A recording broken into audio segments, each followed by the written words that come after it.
Shipping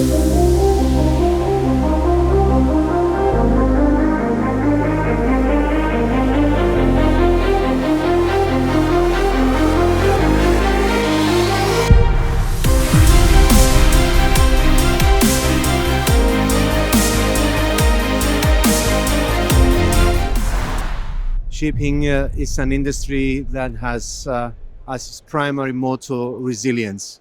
We go by the motto improvise, adapt, overcome. And shipping has gone through many crises over the years, and therefore this is no an exception. Of course, the priorities that we need to set up to navigate safely and sustainably through this latest crisis is three things. One, of course, is the international rule of law, stable, legal, transparent legal system. The other one is freedom of navigation and trade. And the final one is, of course, the issue of international applicability of international conventions and regulations.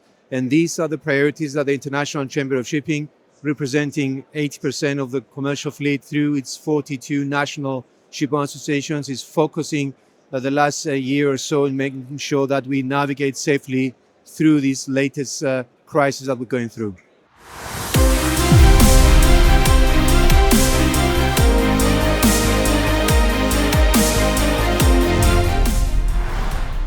I would say that there are two issues. One is an issue of urgency, which is none other than the very alarming situation that carries on for more than 4 weeks now at the Persian Gulf, which is the political instability and the regional unrest that's happening at the Persian Gulf, where we have still today 20,000 stranded seafarers and 1,600 ships. And our primary concern and the efforts that we've made in the last so many months were primarily to make sure that we ensure the safety and the well-being of our seafarers, and at the same time working together with the International Maritime Organization and other states involved in the region to make sure, first of all, that we have the continuous supply, provision of supplies for the seafarers, making sure that there is crew access and port access, but at the same time working together with the IMO to make sure that an evacuation plan is being drafted. So when the conflict is actually finished, it will be safe and control the way that all the ships and all the seafarers will be able to sail through.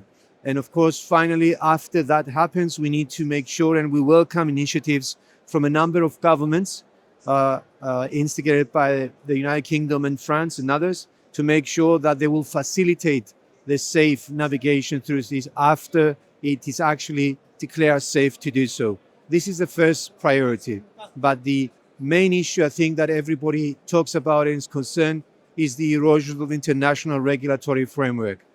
We've seen in recent times that we have a lot of regional and national protective measures, tariffs, port fees, that they do not allow shipping to facilitate and fulfill its main mission, which is none other than to facilitate trade. If 90% of the world trade is carried by sea, we need to make sure that shipping is allowed to be able to operate freely on international level playing fields. And that's why, as I said at the beginning, we have three main priorities.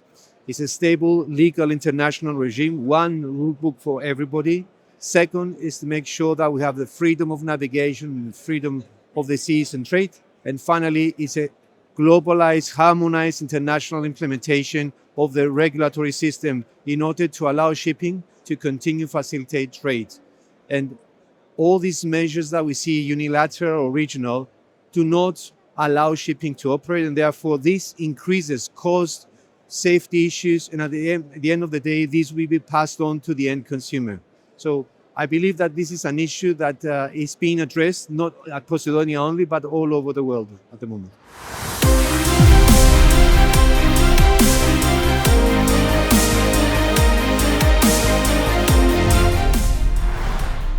If we consider that decarbonization and greener shipping is the present and the future for shipping, which we strongly believe, that is why our message to the government is two words: commitment and pragmatism.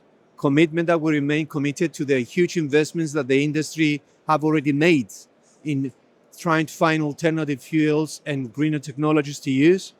at the same time pragmatic enough to make sure that this is an international solution is found where it will be fit for purpose for the whole of the industry and applicable in a sustainable and measurable way. So if the decarbonization process is the main issue, as far as the human element is concerned, is to prepare the people that operate within the industry and primarily our seafarers to be trained, retrained in order to be able to cope with the new alternative fuels. In that respect, the International Chamber of Shipping, working together with other organizations like the UN, the IMO, the ILO, and the International Transport Workers Federation, representing our seafarers, have created the Maritime Just Task Force in order to make sure that we look into the area of retraining and upskilling. In fact, we just finished a course, Train the Trainer, in order for these thousands of seafarers that whenever the international global system will be applied, they will already be certified and able to cope and handle the new alternative fuels.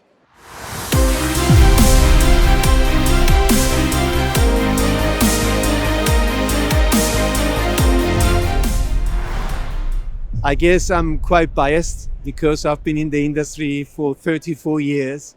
But like me, all the people that I've known and worked with in so many countries, whether they have served at sea or they have worked in the industry, is like a bag, a good bag. Once you got it, shipping is it's an amazing industry. It gives so many opportunities to young people, either at sea as well as at the office, to open a window to the world. And the opportunities, first of all, to us seafarers. And this is an area where we focus to try and make it as diversified and as inclusive as possible in order to attract the young generation to look at the sea, because they have better living and working conditions, better communication with their families, as well as opportunities to go up the ladder of hierarchy at ships, but at the same time to have a secure future when they decide to go ashore, that they will be absorbed by the industry and be used for their knowledge that they've accumulated. So yes, shipping is an industry that has a potential because it looks after its people. And if I may close by just saying one catchphrase that we strongly believe is, we say, no seafarers, no shipping, no trade, no growth, and no growth, humanity suffers.